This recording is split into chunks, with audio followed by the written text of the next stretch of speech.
Hello everyone, एक बार आपका फिर से स्वागत है हमारे इस चैनल पे। आज हम इस वीडियो में जो टॉपिक डिस्कस करने वाले हैं वो है लॉजिकल रीजनिंग का। ठीक है, कई लोगों का मेरे पास कमेंट आया था इस वीडियो को लेकर के, तो आज जो है हम इसके बारे में डिस्कस करेंगे। और छोटी वीडियो होगी जिसमें मैं कोशिश करूँगा आपको कि जल्दी से जल्दी ये टॉपिक रिवाइज करवा दूं। ठीक है, तो वीडियो पसंद आए तो लाइक जरूर करना। चैनल को सब्सक्राइब नहीं किया अभी तक अगर आपने तो ज़रूर कर लें, ताकि इस तरह की वीडियो जब जब हम डालें आपको नोटिफिकेशन मिलता रहे। और यूजीसी नेट पेपर 1 की तैयारी कर रहे हैं तो आप हमारी पहले की वीडियोस को देख सकते हैं। लिंक मैंने जो है इस वीडियो की डिस्क्रिप्शन में दे दिया है, जहाँ पर इस तरह की जो है हर टॉपिक पर वीडियो आपको मिल जाएगी यूजीसी नेट पेपर 1 से रिलेटेड। तो चलिए वीडियो को शुरू करते हैं। भारतीय दर्शन की अगर हम बात करें, ठीक है, तो इतिहास में अगर जाएंगे तो फिर तो काफ़ी बड़ा वीडियो हो जाएगा। मैं सीधा पॉइंट पे आता हूँ। ठीक है, जो एग्ज़ाम में पूछा जाता है जैसे क्वेश्चन, तो सबसे पहले भारतीय दर्शन में हम ज्ञान के स्रोत की बात करते हैं कि ज्ञान की प्राप्ति जो है वो किस प्रकार से की जाती है। ठीक है, तो प्रमाण, उसके लिए जो है प्रमाण की बात की जाती है। तो भारतीय दर्शन शास्त्र में जो है ज्ञान के जो स्रोत बताए गए हैं वो प्रमाण के रूप में 6 प्रकार बताए गए हैं। ठीक है, प्रमाण में 6 प्रकार बताए गए हैं जिससे कि ज्ञान की प्राप्ति होती है। अब यहाँ से किस तरह के क्वेश्चन पूछेंगे ये भी मैं आपको बताऊंगा। ठीक है, तो पहला जो ज्ञान का स्रोत माना जाता है वो होता है प्रत्यक्ष प्रमाण। प्रत्यक्ष प्रमाण में क्या होता है कि हम किसी भी चीज़ के बारे में हम जब देखकर ज्ञान प्राप्त करते हैं तो उसे हम कहते हैं प्रत्यक्ष प्रमाण। ठीक है, देख करके, छू करके जब हमें ज्ञान की प्राप्ति हो तो वो कहलाता है प्रत्यक्ष प्रमाण। अनुमान प्रमाण का मतलब ये होता है जब हमें कोई भी चीज़ इनडायरेक्टली पता चलती है। इनडायरेक्टली पता चलती है का मतलब ये है, जैसे कि कहीं पर अगर आप देख रहे हैं धुआं बहुत तेज़ी से निकल रहा है तो आपका दिमाग सबसे पहले वही जाएगा कि यहाँ ज़रूर आग लगी है इसलिए धुआं निकल रहा है। ठीक है, यानी कि आपने धुएं से जो है आग को पहचाना। तो ऐसा ज्ञान जो होता है वो इनडायरेक्टली प्राप्त हुआ आपको। ठीक है, तो ये कहलाता है अनुमान का प्रमाण। ठीक है, शब्द प्रमाण का मतलब ये होता है जब आपको ज्ञान शब्दों के माध्यम से प्राप्त हो। ठीक है, जैसे कि आप कोई भी अगर धर्म ग्रंथ पढ़ते हैं, गीता, भागवत, कुछ भी आप पढ़ते हैं तो आपको ज्ञान जो है शब्द के माध्यम से प्राप्त होता है, तो ऐसा ज्ञान शब्द प्रमाण कहलाता है। ठीक है, नेक्स्ट है उपमान। उपमान का मतलब ये होता है इसमें आपको जो है ज्ञान जो है प्राप्त होता है पहले अगर आपने कोई चीज़ देखी है, जैसे कि, ठीक है, सादृश्यता के आधार पर ज्ञान प्राप्त होता है इसमें आपको। ठीक है, सादृश्यता के आधार पर, इसका मतलब यह है कि आपने मान लो कि कोई चीज़ देखी है जिसके 4 पैर हैं, ऐसा जानवर आपने देखा है जिसके 4 पैर हैं। ठीक है, तो उसकी एक इमेज आपके दिमाग में बन जाती है।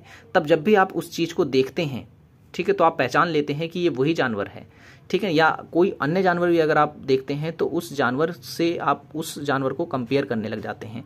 ठीक है ना, तो ऐसा इसे हम कहते हैं उपमान। ठीक है, तो इसमें सादृश्यता के आधार पर तुलना भी की जाती है। अर्थापत्ति का मतलब क्या होता है? अर्थापत्ति में ये होता है कि दो विरुद्ध कोटियों में जो है समन्वय स्थापित करने का प्रयास इसमें किया जाता है। ठीक है ना, जैसे कि एग्जाम्पल के तौर पर मैं कहूँ कि श्याम जो है वो पढ़ता नहीं है फिर भी जो है वो पास हो जाता है। ठीक है, श्याम पढ़ता नहीं है फिर भी जो है वो पास हो जाता है। अब इसमें देखेंगे आप लोग कि समन्वय जो है स्थापित करने का प्रयास किया जा रहा है दो विरोधी विचारों के बीच में। ठीक है, तो ये कहलाता है क्या? अर्थापत्ति। और एक होता है अनुपलब्धि। अनुपलब्धि मतलब किसी भी चीज़ के ना होने का ज्ञान। ठीक है, जैसे कि अगर मैं आपसे कहूँ कि मेरे घर में ये चीज़ नहीं है, तो ये चीज़ नहीं है इसके बारे में आपको पता चला, तो ये होता है किसी भी चीज़ के ना होने का ज्ञान। ठीक है, अनुपलब्धि प्रमाण। तो ये 6 प्रमाण जो है आपको याद रखने हैं। अब यहाँ से क्वेश्चन कैसे कैसे पूछते हैं, एक तो सीधा सीधा क्वेश्चन पूछ लेगा आपसे, ठीक है, और दूसरा पूछता है यहाँ से जोड़ करके।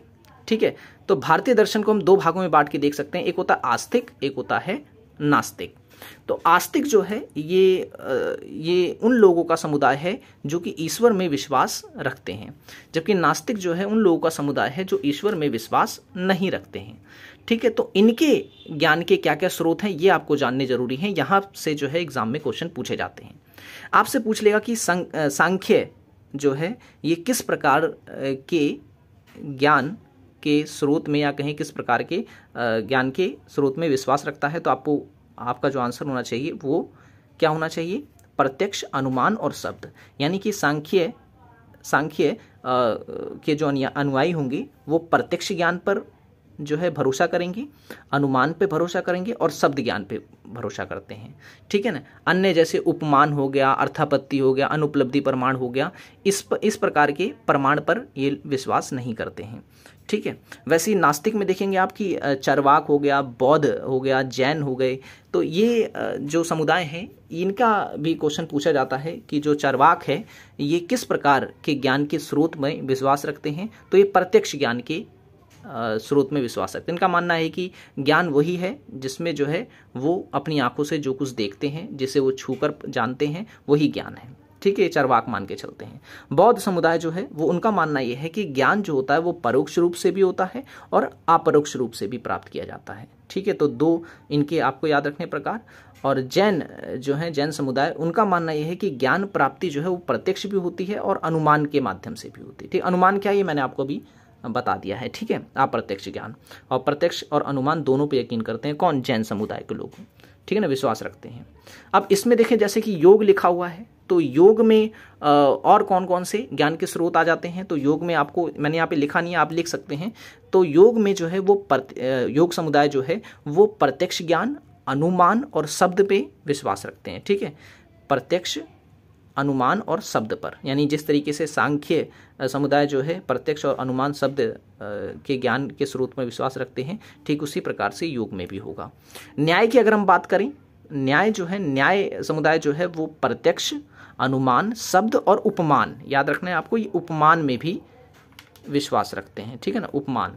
और उसके बाद अगर हम बात करें वैशेषिक की, तो वैशेषिक जो है ये प्रत्यक्ष और अनुमान में जो है, प्रत्यक्ष और अनुमान ज्ञान के स्रोत में जो है विश्वास रखते हैं। ठीक है। और मीमांसा की अगर हम बात करें, तो मीमांसा जो है वो प्रत्यक्ष, अनुमान, शब्द, उपमान, अर्थापत्ति और अभाव यानी अनुपलब्धि में जो है विश्वास रखते हैं। यानी कि मीमांसा और वेदांत ये दोनों ही समुदाय जो हैं वो जितने भी प्रमाण हैं उन सभी में जो है विश्वास रखते हैं। ठीक है, प्रत्यक्ष, अनुमान, शब्द, उपमान, अर्थापत्ति और अनुपलब्धि। ठीक है, तो एक छोटा सा वीडियो था, आशा करता हूँ वीडियो आपको पसंद आया होगा। तो वीडियो पसंद आया तो लाइक जरूर किया करें। ठीक है, आपके लाइक पर ही बेस्ड होती है अगली वीडियो। तो जितना आप लाइक करते हैं उसी आधार पे जो है मैं अगली वीडियो आपके लिए तैयार करता हूँ। तो वीडियो को लाइक जरूर करें देख कर। और जो है चैनल को सब्सक्राइब नहीं किया तो ज़रूर कर लें। और पहले की अगर आपने हमारी वीडियोस नहीं देखी है तो ज़रूर देखिए, लिंक मैंने इस वीडियो की डिस्क्रिप्शन में दे दी है। किसी प्रकार का डाउट हो तो आप मुझे कमेंट कर सकते हैं। मिलेंगे नेक्स्ट वीडियो में। Thanks for watching this video.